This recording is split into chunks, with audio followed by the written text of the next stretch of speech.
Inside of today's video, we're going to be taking a look at the worst star powers and gadgets with this season, as we do every single season, but with a little bit of a twist to this one. Some of them aren't actually the worst ones, some of them I'll just really like a buff with. So let's jump into it. So we're going to be starting off with the star powers, starting off with Ambush. So I know what you're thinking straight away, Ambush isn't a bottom 5 star power, but this is one I'd actually like to see a buff with, because I haven't really seen Ambush being played in a long time, and Piper is near the bottom of the metas. So I'm hoping they actually buff Ambush. So main reason being is because back when Power 11s were first introduced, like over a year ago or so, a lot of the star powers and gadgets that had kind of a numeric value to it didn't actually, well, they actually got worse over time, if you get what I mean. So, you know, Ambush used to deal an extra 800 damage a couple of years ago when people were at Power 9. So you think about it now, when they've got extra HP, it's going to have less value. So I'd actually like to see a bit of a damage buff to that, maybe an extra 200, maybe an extra 300, just something small, because for me, literally everywhere, even on bushy maps, I'd rather just go snappy sniping. So jumping into the next star power, which is actually really bad in my opinion, it is fast food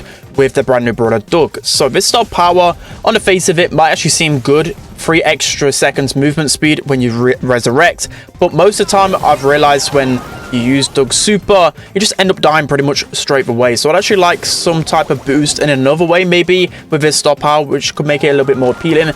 Maybe you get like half a second invincibility, or just something, an extra 1000 HP when you revive, or maybe even just increase the duration of the speed movement, because as I mentioned, like most of the time, I would say 9 times out of 10 I just end up dying anyways when I use this super, and the other star power is just way better. So maybe an extra little buff with a star power would actually be a little bit more appealing, because the other star power is so much better. So moving on to the next star power I would like to get buffed in the next update, we have Willow's star power, Obsession. So Obsession, especially in the sneak peeks, I think it used to have a 75% movement speed buff when you actually supered someone, but it's only 25% now, and of course, as we've kind of got used to Willow in the meta, we don't really super people too often. In competitive play, there's only a few scenarios where it's actually worthwhile, so you know, it's not really any value in using Obsession at the minute, and 25 extra movement speed isn't going to do the most. So I'd like a little bit of a change to this, maybe a 50% extra movement speed. Maybe this could increase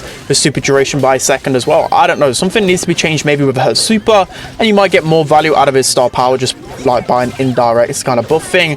But for me, still, Obsession seemed to be one of the strongest star powers just before it came out, and then they nerfed it, and I've just never seen it being used. Next star power I'd like to get buffed, it is Hank's star power, Take Covers. So this star power had potential, especially when I'd seen it at the beginning, when it was first released, but for me, I feel like it's a bit too awkward. Like, of course, with Hank, you're probably going to be sitting in and around walls a lot of the time, especially on some maps like Gem Fort, where you can literally stick to a wall.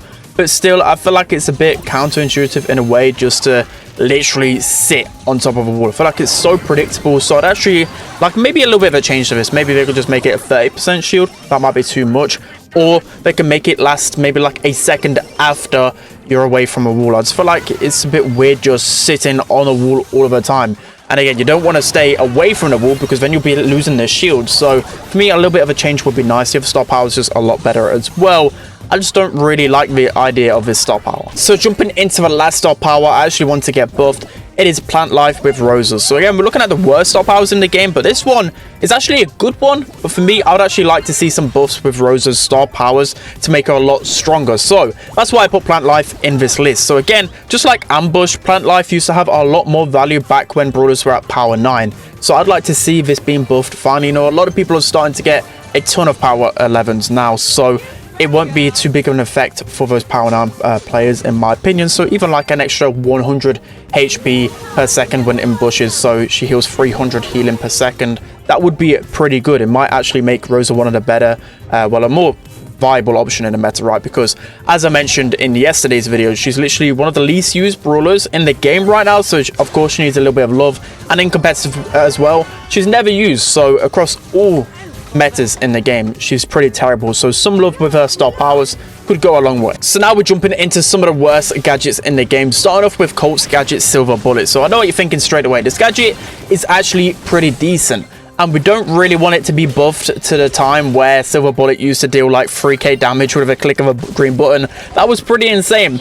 But still, I feel like Silver Bullet, or at least one of the gadgets for Colt, needs to get buffed a little bit, because he's starting to be really bad in the meta, and especially since Unbreakable Walls, Silver Bullet, it's actually really hard to get the most value out of it. So I'm not talking like a crazy buff for it. Maybe just make it so it deals 3 bullets worth of damage instead of 2. So it might be a little bit more appealing to just gadget someone, for example, because literally all of the time you just want to break open the map. But again, you think about like safe zone, and you might not be able to get value out of the Silver Bullet every single time in terms of wall breaks. You probably only need 2 gadgets on that map in particular. So for me, I'd like to just see a buff to one of Colt's gadgets so it can be a little bit more viable. So going on to another really bad gadget in the game right now, we have Fast Forward with Shelly. So this gadget's been crying out for a buff for a long time, but I think this is actually one of the most perfect opportunities to buff this gadget, because everyone's talking about how strong Shelly is, right? So it's pretty natural that we'll probably see a nerf to Clay Pigeons. That's what everyone is asking for. So with a Clay Pigeons nerf, maybe there could be a slight buff to the Fast Forward gadget. So of course you don't want it to literally mirror what other dashes are like, you know, like a max one, for example, where you get that invincibility. But still, I would actually kind of like that, because the dash is really slow. Maybe we can just increase the dash, how fast it is, right? Maybe again, invincibility shield just for like a split second could be pretty good. Something needs to change with Fast Forward. Maybe just completely delete the idea of the gadget. I don't know, it's just been terrible for a long time, and it'd be nice for her not to be one of the worst brawlers in the game. You know, if they of course nerf her too much, she might be really bad again. So at least giving her a little bit of a love with a terrible gadget might make her a balanced brawler. So jumping into another gadget I would like to somewhat get reworked or buff, it is Finish Them with Maisie's. So this gadget seemed pretty good when I was doing sneak peeks, but then I realized Maisie's main attack is just really hard to hit, and plus just the numbers around this gadget is really confusing. You can think it's a very kind of similar mechanic to Colette in a way, where a lot of the numbers, it's pretty hard to see what damage is actually going to come out when you do press that gadget, and you only really get the most value out of like high HP brawlers, for example. And I just feel like the other gadget is so much stronger. I don't see anyone use Finish Them. So I know a few people might like it because you get an extra piece of ammo as well, but I'll just like the gadget just maybe to be a bit more clearer in terms of damage. I don't really like this scaling factor with it. Make it really clear. Maybe just make it so the next shot deals double damage or 0.5 times damage, something like that. It'll be a lot more cleaner, and it'll make a lot more sense. So next up we have a gadget which I actually like, is pretty fun, but I'd like to see a small buff with it. It is a Reverse Polarity with bells. So this gadget has potential to be somewhat really fun with the trick shots, but as time has gone on, I just feel like the nest egg is just such a good gadget, you can never really go Reverse Polarity. So I'd like a small buff to this. Maybe just increase the distance of the bounce, might be a little bit too toxic. Maybe just make the actual shot a little bit thicker so it's easier to hit the shots. I don't know, just like to see a little bit of a change, because for me it's really easy just to spam out these shots and feel like it's doing something, but more often than not you actually won't really hit the opponent. And also the only time I've really seen it in competitive is maybe on like Dueling Beetles, for example. If they're using like a speed zone turret in a safe spot, you can use Reverse Polarity to destroy it, or something like that. The turret's in the back space. It's not really used to deal damage too much, so I'd like to see a little bit of a change to it. So moving on to the next gadget I'd like to see a small buff with, it's actually Dormant Star on Otis. So a lot of people actually like this gadget. It can be pretty good when you're just playing casually, but in terms of competitive, Fat Splatter is just so much better. So I actually just like to see a small buff with this one. So maybe when you throw the super on the ground, when they actually do connect onto it, of course they're going to mute, but maybe they can get slowed as well. Because let's face it, a lot of the times with this gadget when I've used it, say if it's on the ground, you know, an enemy will just walk over it, but then I can't close the gap onto them quickly enough and actually get the kill onto them. So maybe it's a little bit more appealing, you know, just to spam out this super onto the floor, maybe with this gadget, if there's actually a slow connected to it as well. Might be a nice buff, but let me know down in the comment section below which star powers and gadgets you would like to see a buff with. It don't have to be some of the worst ones. You're like, we pretty much know what the worst star powers and gadgets are. They've not really changed, but what are some that are pretty underwhelming and haven't been strong for a while? Let me know down in the comment section below. Don't forget to like, comment, and subscribe, and I'll see you guys next time.